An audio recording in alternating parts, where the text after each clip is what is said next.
నమస్తే welcome to four sides TV నేను సౌజన్య కర్ణాటక కాంగ్రెస్ లో సీఎం కుర్చీ కొట్లాట స్టార్ట్ అయింది సీఎం డిప్యూటీ సీఎంల మధ్య వివాదం ముదిరి పాకాన పడింది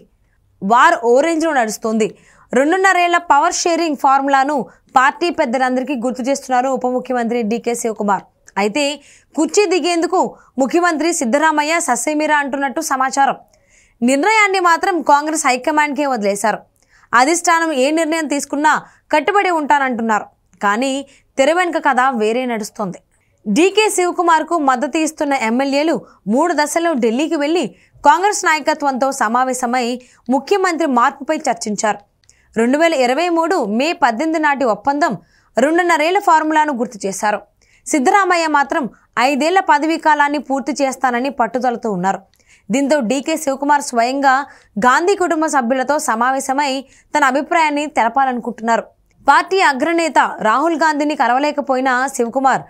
సోనియా గాంధీ అపాయింట్మెంట్ కోరారు 2023లో కర్ణాటక అసెంబ్లీ ఎన్నికల్లో కాంగ్రెస్ గెలిచి ప్రభుత్వాన్ని ఏర్పాటు చేసినప్పుడే సీఎం పదవి కోసం డీకే శివకుమార్ సిద్ధరామయ్య మధ్య ఘర్షణ జరిగింది ఆ సమయంలో సిద్ధరామయ్య డీకే శివకుమార్ కాంగ్రెస్ అధ్యక్షుడు Mallikarjun Kharge KC Venugopal Randeep Surjewala MP DK Suresh మధ్య సుదీర్ఘ చర్చ జరిగాయి ఇద్దరూ చెరో 2.5 సంవత్సరాలు సీఎంగా కొనసాగాలన్న ఒప్పందం కుదిరింది మొదటి 2.5 ఏళ్లు కావాలని శివకుమార్ డిమాండ్ చేశారు కానీ సిద్ధరామయ్య తన సీనియారిటీని చూపడంతో ఆయనకు ఫస్ట్ ప్రయారిటీ ఇచ్చారు